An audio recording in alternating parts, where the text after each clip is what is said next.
Ako, may ganyan akong frustration. Like, napapaisip, hindi ko naman yata ikamamatay kung nag-take 2, take 3 ako sa set. Sa, That is true. oo. May mga ganyan ako sa mga eksena na parang, okay ba yun? So mag-overthink na ako na paano na lang pag inisip nila na hindi talaga ako marunong umacting. Yung mga ganon, baka isipin nila wala akong initiative, ganito, ganyan. Pero pag So, nag-take 4, medyo mamamatay ka na. oo. Sobra na yun Oo. lang. Medyo, sa direct, papatayin kitang hayop ka. Oo. Medyo ganun. Cause of delay ka na nun, so medyo... Well, to be honest, yung mga nagte-take for naman, it's sometimes not because of you Not as just an actor. because of the actor, yes. Sometimes it's technical. Oo, madaming Or bulol-bulol lang Maraming minsan. factors. nangyayari. Kaya never ever, kaya parang naano din ako na parang hindi ko naman yata ikamamatay to, Yes. na nag-take 2 ako or something. So, para sa mga viewers dyan, para makarelate kayo, parang, siguro isipin nyo na lang na, ibig sabihin nun, hindi nyo naman ikamamatay if you don't get it on the first try. Try, yes. Na minsan, Yes. Tama. minsan talaga, minsan kailangan mo ulitin. Exactly. Ganun talaga. Yes. But also, etong mga iniisip natin, it's like a fuel to do better. You know, Yeah. going on Oo. set, memorizing all your lines, intindihin yung script, intindihin yung mga nangyayari. And you don't just see the scene, yung isang scene lang. Exactly. You look at it as a whole. So parang yun yung nagda-drive sa akin na parang okay, kailangan ko tong mas maintindihan to do better para hindi yun mangyari. Kaso nga lang, pag nangyayari yun, take 2, Mas take 3, napapressure ka. anong nangyayari? Oo, But oo, it's oo. okay. It's okay. You are human and it happens as long as hindi kayong bulol-bulol or nakalimutan mo, hindi mga ganyan. Wag lang talaga yung pupunta ka doon, kaya kayo nag-take ng ilang beses is because hindi mo alam yung script. Hindi ka prepared. Yun yung Oo. negative talaga. Oo. Tsaka kasi, you know what, sometimes, like sa POV, kapag hindi ka artista, like sa mga actors and actresses, POV mo kasi yan, lalo na pag hindi pa tapos yung buong weeks ng script, ang daming pwedeng magbago. Yes. Pwede nilang patayin yung character mo, Yes. pwede nilang baguhin yung Flow ng nangyayari. story, yes. Exactly. So parang ikaw din, mape-pressure at mape-pressure ka talaga. So paminsan yun yung nag-aano sa akin, may frustration ako ganyan. Kasi I'm really serious about my craft. If Thea is really serious about like singing and dancing, ako, dyan ako na na parang, you know, eto yung memorize, eto talaga. O sige, ano yan? Eto talaga. Ito talaga! Eto talaga yun. Paano yan? Oh. Ito na! Ako kasi, minememorize ko yung mga lines ko. Lahat yan ang sa breakdown. The night or the day before. Kasi usually yan yung inaano. oo.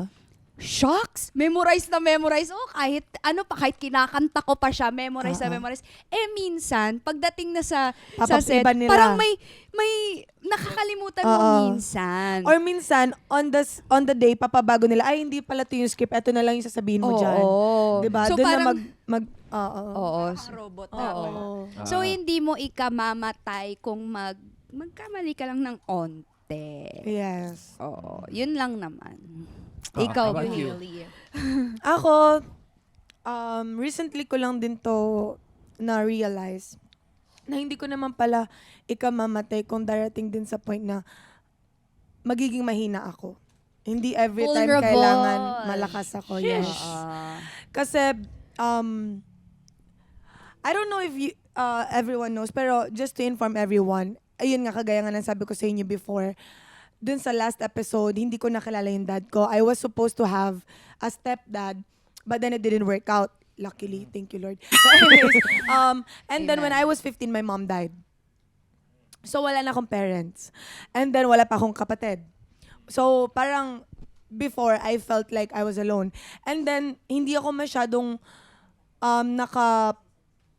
kumbaga hindi ko masyadong nalabas yung sakit nung namatay yung mom ko because everyone was, hindi, nandito kami para sa'yo, huwag kang manghihina, huwag kang manghihina, ganito, huwag kang iyak.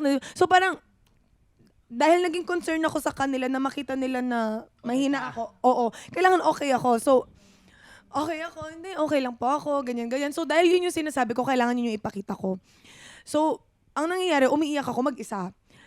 Iba pa rin talaga, na-realize ko now na umiyak ka with someone or manghingi ka ng tulong sa iba. Or may nakikinig lang Or may sa'yo. nakikinig sa'yo. Sobrang importante yun. Nung nawala yung mommy ko, after how many years, I live alone. So, lagi ako mag-isa. Like, kunyari may problema ako with family and all. Dahil sanay sila na malakas ako, na hindi ako mabilis manghina. Kumbaga, ako yung lakas ng family ko. Sa akin sila humugot. So, I cannot show my weak side. Kasi kapag ganun, lahat sila, ano nangyayari sa'yo? Ganyan, ganyan, ganyan. So, hindi ko mapakita yun sa family ko before. But then, nung tumira ako with my friend, with my best friend, magkasama kami sa condo, sobrang grabe yung relief na, babe, ganito yung nangyari sa akin. Tapos, iniiyak ko. And then, ang sarap pala sa feeling ng ganun na, sasabihin naman nila na, hindi, sige, labas mo lang yan, ganyan, ganyan. Nangyayari yan, naiintindihan ko, ganun, hindi mo kailangan maging malakas sa point na yan. You can be vulnerable as well. Parang ganyan. So, ang sarap sa feeling ng meron kang napagsasabihan and hindi sa lahat ng panahon na sinusurpress ko yung feeling ko na okay lang ako kahit na hindi naman talaga ako okay.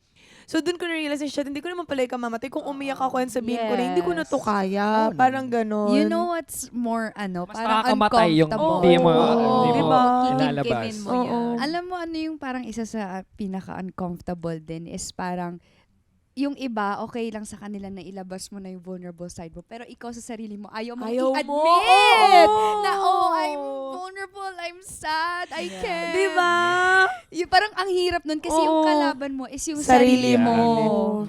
You realize Oh my na bigla na gosh. parang ang dami naman palang willing makinig sa akin. Oo. Exactly. Pero sometimes din kasi it's a little scary because Syempre. yun yung weak side mo eh. And it's Oo. very scary to show that to other people because they might use it against you.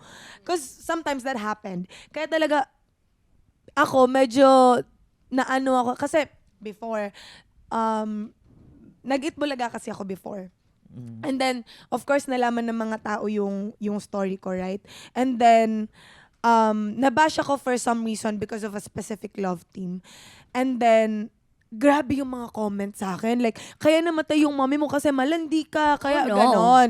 Grabe naman ang netizens natin. So simula nun, hindi ko napapakita sa kanila and I'm never gonna tell them my story again or I'm not gonna show them my vulnerable side because they used it against me. Parang sinasabi nila na tama lang sa'yo na wala ka na magulang, tama lang sa'yo na mag-isa ka na lang kasi ganyan yung ganyan mo. And it was not, I didn't even do the thing that they were saying na ginawa ko. Yeah. So, sobrang sakit nun. Tapos nakikita ko na yung family ko, sila yung naapektuhan. Nung una kasi hindi ko binabasa.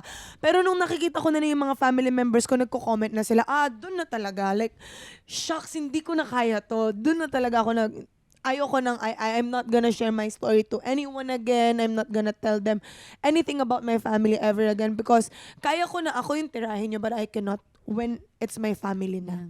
It's so funny because like this applies to everybody, when we start sharing our story to the world or parang pag mas nakikilala na tayo ng mga tao, there's always that kapalit, which Yes. is the peace, the bashing. Yes. Lagi talagang may ganun. It's hard to be vulnerable na industry. public figures kasi Yes. tayo. In our industry talaga. And it's the price that we have to pay for when we, Yeah. get in. Which is a bitter thing for us. Yes. Kasi we're just trying to reach our dreams, guys. Like, human beings din po kami. May pinagdaanan kami at may pagdadaanan Pagkakamali pa. din. Oo, may mga pagkakamali. And our life is not perfect. It's not all about glitz and glam when we're on camera. Behind that, ilang tears, ilang pagod, ilang overthinking, anxiety, yung mga, ang daming unspoken battles. Yes. So, if I were to say something lang sa mga nagbabash, Oo. just think that we're just like you. What Oo. would you Yeah. feel Oo. if you were in our situation? Yung babash nga, kasi parehas lang sa atin. It's just that yung kwento natin is